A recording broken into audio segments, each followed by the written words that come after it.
Me ocurre mucho que cuando me encuentro con otras personas del mundo de la espiritualidad, me empiezan a contar sus creencias, sus dogmas, y esperan que yo se los valide, y si no, se ponen como en contra. Y en muchos de estos temas, cuando empiezan a plantearme cosas, ya sea lo que significa una carta o cómo entienden un determinado texto sagrado, eh, yo empiezo a conversar al respecto a partir de todo lo que he investigado, a todo lo que he leído. Y acostumbro a recibir el comentario de, no, es que estás razonando demasiado, tienes que ser más emoción. Y ahí me están planteando una falsa dicotomía. No es que tú te enfrentes a un fenómeno desde la emoción o desde el intelecto. A ver, la parte emocional siempre está ahí. No hay forma de que no eh, analicemos o que no procesemos emocionalmente un fenómeno. La emoción es algo inherente a nosotros. Se desarrolla mucho antes incluso que el intelecto. Cuando nace el feto, primero se desarrolla el sistema límbico y después se termina desarrollando el córtex prefrontal, donde podríamos decir que está nuestro lado más racional. De hecho, en los canales que interconectan el sistema límbico, que es el lado emocional, con la corteza prefrontal, que es la parte racional, lo estoy simplificando, pero para que se entienda. Son muchos los canales que los conectan, pero no son bidireccionales. Van de la emoción a la razón. Son muy pocos los que van de la razón y la emoción. Y eso es muy fácil de demostrar. Es cuando uno ve a alguien triste y le dice, pero no estés triste.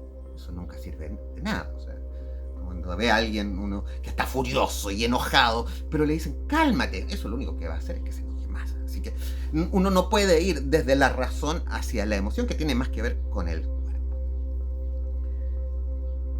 Y esa persona que me está diciendo que en realidad lo que ellos se están dejando llevar por su intuición, por sus emociones, por lo que sienten, en realidad no es lo que están haciendo.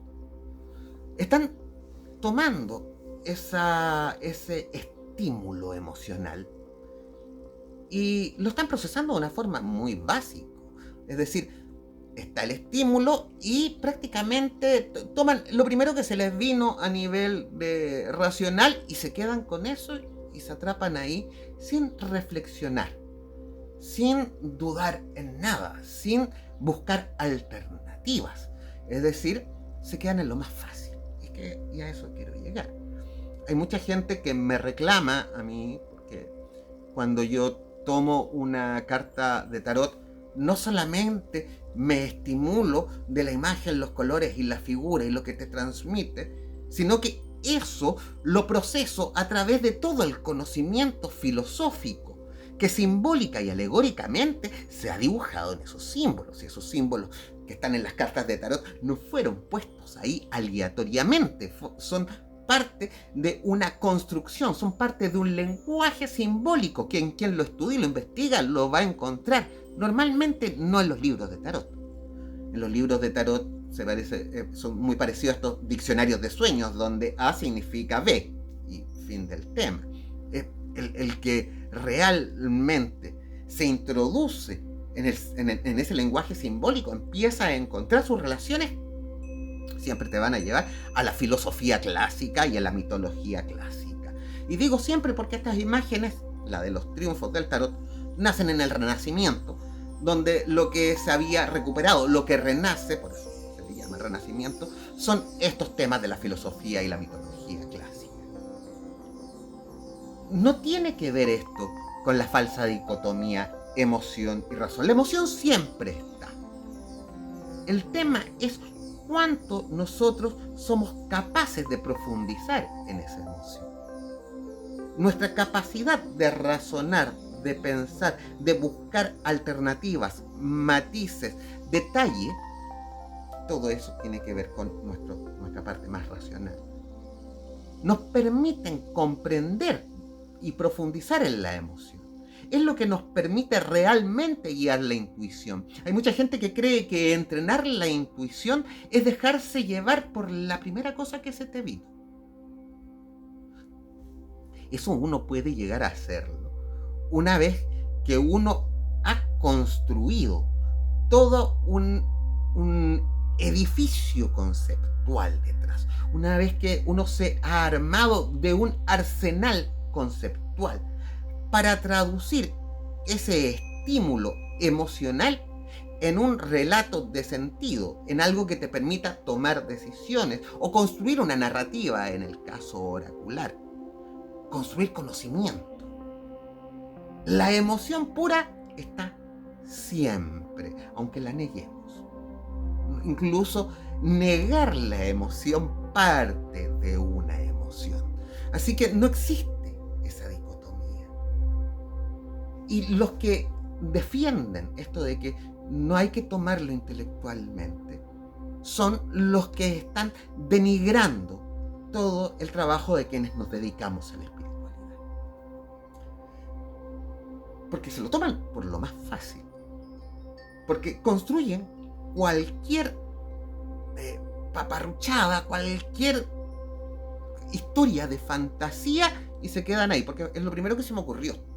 Y no hay reflexión, profundización, no hay duda, no hay reflexión. Y es que es lo que sentí y se acabó. Y es lo que creo. Y se queda, son mis creencias y hay que respetar mis creencias.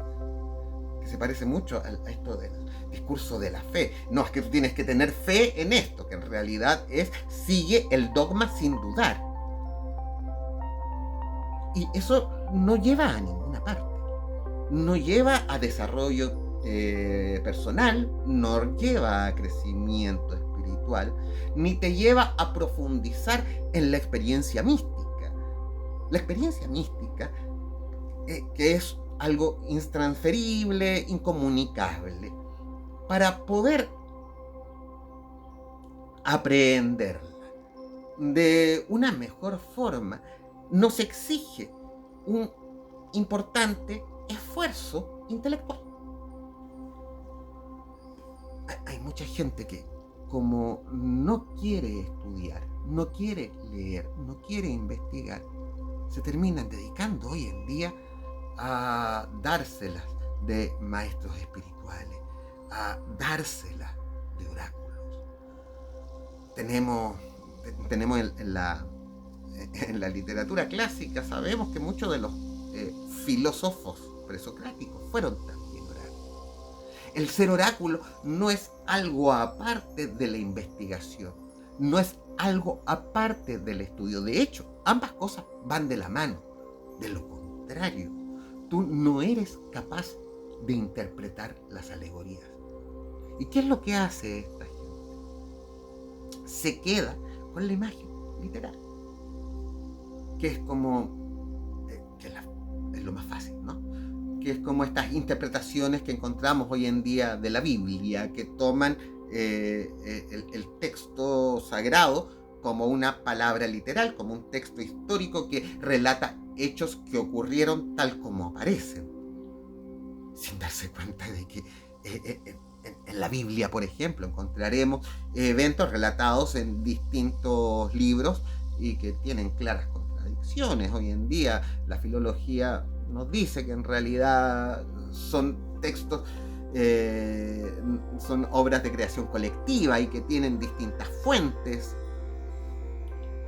Y lo interesante es que ese tipo de estudio, encontrar las contradicciones, asumirlas, estudiarlas, entender por qué están ahí, también entender el contexto histórico en el que se generan, intentar entender cuál era el concepto que se intentaba transmitir tras esa imagen que se puso ahí, es el verdadero valor del texto sagrado, que es lo mismo que nos pasa con la intuición. La intuición viene de las emociones y las emociones no hablan en palabras. Nosotros nacemos con sistema límbico, nacemos con emociones, pero no nacemos con lenguaje. El lenguaje tenemos que aprenderlo después y tiene que ver con una parte de nuestro cerebro que se desarrolla posteriormente. Entonces, cuando nosotros intentamos entender las emociones, tenemos que hacer todo un trabajo intelectual. De lo contrario, no estamos entendiendo realmente las emociones. Estamos buscando la solución más fácil, la más cómoda, la más floja. Y eso es lo que más me molesta de este tema. De que hay gente que me ha pasado, porque con respecto a todo el análisis que yo hago a la astrología, y me dice, no, es que tú aplicas mucha cabeza, tú lo racionalizas demasiado, y de repente incluso me han puesto, no, pero si yo cobro más que tú por mis cursos, y no necesito nada de eso, porque yo hablo desde el corazón.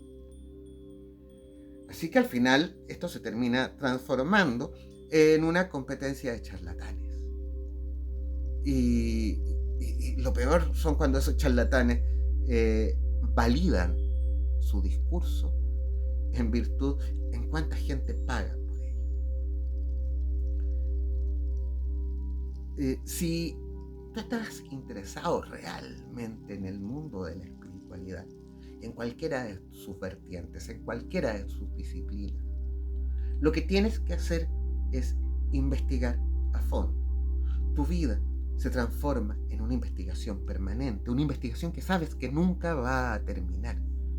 Nunca tú terminas de estudiar, nunca tú terminas de aprender, nunca terminas de aprender tarot, nunca terminas de aprender astrología, nunca terminas de aprender a meditar, nunca terminas de aprender magia.